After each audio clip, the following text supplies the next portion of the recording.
Greetings, peace, divine beings. So, the theme of this video is that your soulmate, or is that someone else's soulmate? And this concept comes up a lot for me when I'm thinking on the whole concept of the twin flames and the soulmates. And I think about how sometimes beings get wrapped up in relationships with who they think their soulmate is.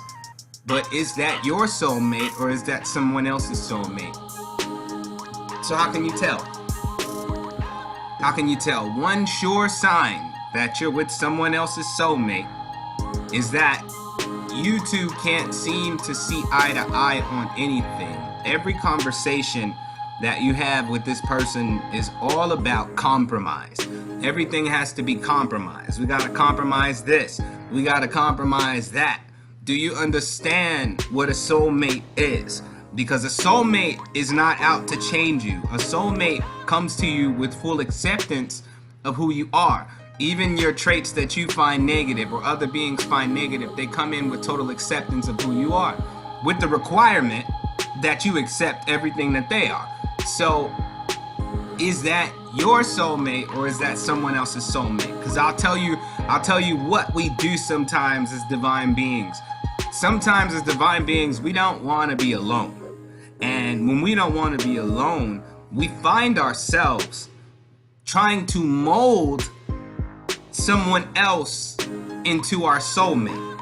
That's the creepy part that nobody wants to get down with. You already know what your soulmate is like because you were connected long before you got here. But because you fear being alone, or you're impatient while you wait on your soulmate, you find yourself trying to mold the person you're with into your soulmate, all because one, you're tired of being alone. Two, you're tired of searching. Three, you just want to be loved. You lack love, and including self-love. Four, you've been hurt a lot. And that's because in every relationship, you've tried to make every mate that you've ever been with your soulmate. And I'm speaking of this from personal experience. I'm not just shouting this out the blue, although I could and still be correct. But I've done it in the past in relationships where I created who I thought this person was, and then I made that who the person is, no matter what they were showing me at the time. And that's when it gets a little dangerous. That's when you start playing with things that you probably should not be playing with. That's when you start, because really the only person that you're hurting is you. No matter how bad the relationship turns out, no matter how much they say you damaged them, you're hurting yourself more than you hurt them. Simply because that's not your soulmate. Is that someone else's soulmate?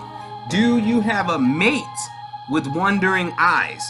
Are they someone who likes to look at other women or other men and fantasize about them? Or does it seem like they crave attention from so many other beings? That's one sure sign. They're not a dog, they're not a bitch, they're not a hoe, they're not a none of that crap. They are searching for their soulmate, and apparently it's not you. So what to do in this situation? Because some people have been with someone else's soulmate for like 5+ years, 10+ years, 20+ years. You've been with someone else's soulmate for a long time, and you've known it. That's why people be like, relationships take work, but not as much work as you putting in. So how do you prevent this heartache that's inevitable from being with someone else's soulmate? You have to be mature enough, love yourself enough to say, you're not the one. You're not my soulmate. You're not him. You're not her. And it's nothing to be angry about. There's no closure needed. There's no investigation needed on how things could have been better. There's no possibilities of if this could have been the one, because if it was the one, you would know it. But how would you know if you don't know who you are and if you don't love yourself? Because really what's going on is a version of dependency. That is not your soulmate. And you know it. But because you don't want to be alone, you stick it out. I don't feel like getting to know nobody else. I don't feel like getting to know no new person. I don't feel like going through the whole, what's my favorite color? What do I like to do for fun? What I believe in, etc. You know? And you get tired of that whole rat race of relationships. And because of this, you try to create your soulmate in another being, which is trying to change them or get them out of their original makeup. And when you and if a person is willing to submit to that, you will be held accountable for it the whole relationship. Every argument that you have will be, I changed for you. I did this for you. You know what I'm saying? You told me if I did this, we would last longer, so I did this. I compromised who I am for you. That's why no matter how much a man or a woman promises you that they're gonna change, it's hard for you to believe them. The worst part is they're not even liars. If they don't change, they didn't lie. They wanted to change because they thought too that you were their soulmate also. Here you both are trying to mold each other into something that you are not. You two are not soulmates. You three are not soulmates. I don't care how your relationship works. You got monogamy, polygamy, polyamory. You got, are these people your soulmates? Because what's happening is you're connecting with these beings and you're collaborating on consciousness, which is what's really going on. Every time you have intercourse, every time you kiss, hug, talk, cuddle, all of that, you're collaborating on consciousness. And if your consciousness is incompatible with the other person's consciousness, you're only gonna butt heads. And you cannot be angry at this person. You cannot call this person a dog. You cannot call this person a bitch. You cannot call this person a hoe. You cannot say they're good for nothing when you're the problem. You're the problem. Now I'm talking to my lovers. The lovers, because I'm one of them. You're the problem. You're the issue, because we always try to see the potential in a person. They could be like my soulmate. So I just want to make sure that I'm pouring my best into them. You'll know when you've met your soulmate. And just because you met your soulmate doesn't mean that y'all supposed to be together. Because what consciousness is your soulmate operating in at this time when you meet? Because if you try to snatch them out of their journey to pull them into yours, they'll resent you for the rest of the relationship. They'll feel like, oh, I haven't done all the things that I set out to do because I'm with you. And then you feel bad. You know, you feel not feel bad, but you feel like used and abused and unloved because you're like, oh, but I thought we were in this together. We were gonna build, but I have these plans. And you have these plans.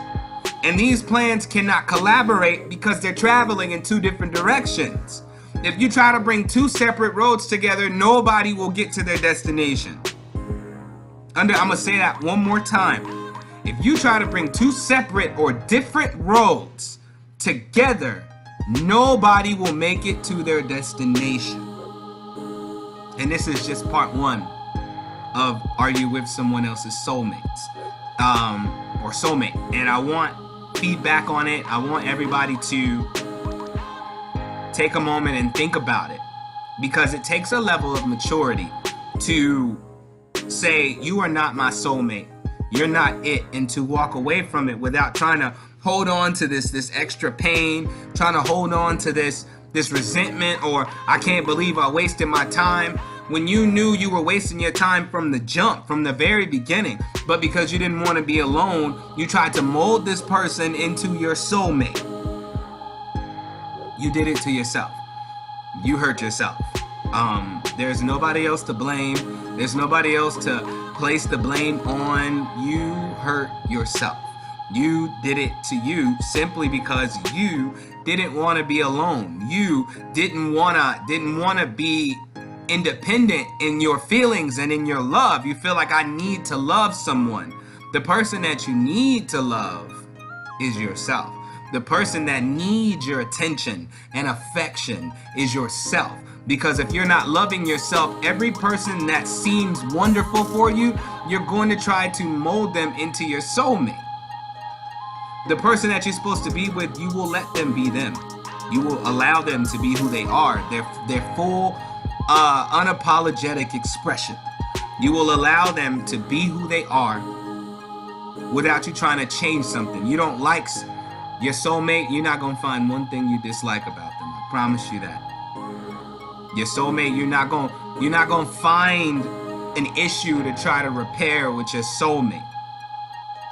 So this is only part one of this video, and I want everybody to take some time and think on it, because we're gonna talk in the next video on this subject about mature relationships and how to have a mature relationship with yourself. It takes strength.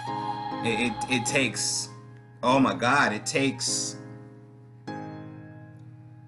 just takes strength.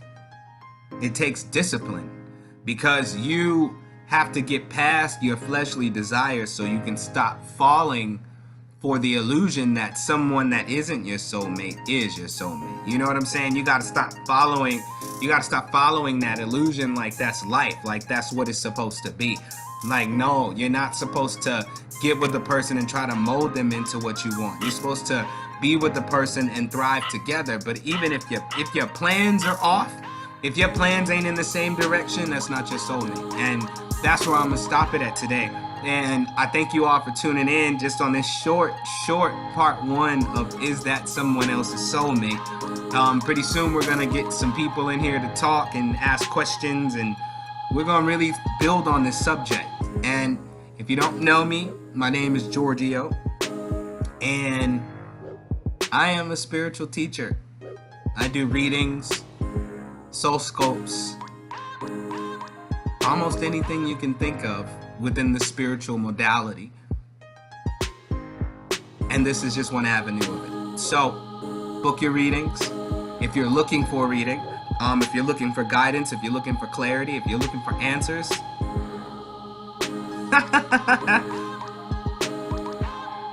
I'll have it. Why? Because this is what I was sent to do, and I was sent to challenge the norm. And people are fixated on this whole soulmate thing, and they're ruining their lives because of it. So if you're looking for a reading, if you're trying to figure out if this person is your soulmate or not, book a reading with me today, and let's dig into it. I warn you though, this is going to be a real conversation. I don't sugarcoat nothing. I don't try to sprinkle fairy dust on things. I give you the real, so you can actually heal for once, so you can actually start walking in all your power.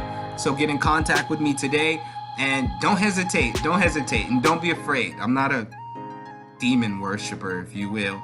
You're not gonna see me touch no crystal ball. I am a divine channel, and I love what I do. And anybody that's ever received a reading from me, you know how I work. So spread the word, share this video, click the like button, comment, and as I put it on YouTube, subscribe, and share. Let's get it out there, because this is a subject that needs to be talked about. This is a subject that needs to be covered fully, and this is only part one.